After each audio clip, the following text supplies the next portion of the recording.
Noslēgušās šī gada pirmās starptautiskās judo sacensības, kuras notika Cernikavas pamatskolā. 2 dienu garumā turnīrā piedalījās 580 sportisti 6 dažādās vecuma grupās no 4 dažādām valstīm – Igaunijas, Lietuvas, Krievijas, kā arī pašmāju džudisti. Latvijas judo federācijas direktors uzsvēra kvalitātes ziņā veiksmīgi noorganizēto turnīru, par ko liecina dalībnieku skaits un dažādā sportistu sagatavotība.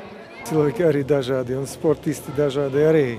Mēs šeit varam redzēt cilvēku ar baltu joslu un cilvēks, kurš tikai saka nodarboties ar judo un ir pieredzēti cilvēki.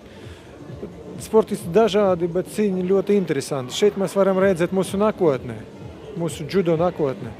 Atzinīgu judo turnīru novērtēja viesi no kaimiņu valsts Lietuvas, kuri jau 3. gadu piedalās turnīrā un ieguvuši godpilnas vietas dažādās vecuma grupās. Šogad no Lietuvas startēja 3 judo klubi un kopvērtējumā ieguva 6 pirmās vietas, 4 otrās vietas un 1 trešo vietu. Jums ir ļoti labs turnīrs. Daudz bērnu, daudz labu pretinieku. Jūs augat ātrāk par mums, bet mēs jūs dažreiz panākam un pat apdzenam. Cernikavas sporta centrā trenējas vairāk kā 50 jaunie džudisti.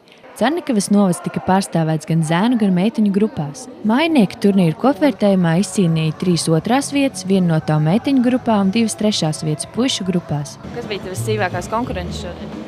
No Kyodai, no kluba Kyodai. Es it kā ar to meiteni, ar kuru zaudēju, jau esmu ilgāku laiku cīnījusies, un es visu laiku viņu zaudēju, bet es strādāju, lai viņu uzvarētu. Man veicās nesevišķi labi, jo man bija 3. vieta. Bet 3. vieta taču ir labi. Jā, bet nepadevās šodien. Pretinieki bija stiprāki. Pateicoties šīm starptautiska mēroga sacensībām, judo tiek popularizēts Cernikavas novadā gan visā Latvijā, jo turnīrā startēja 27 judo komandas no dažādiem Latvijas sporta klubiem. Zana Zemniece, Didis Pučs, TV Spektrs.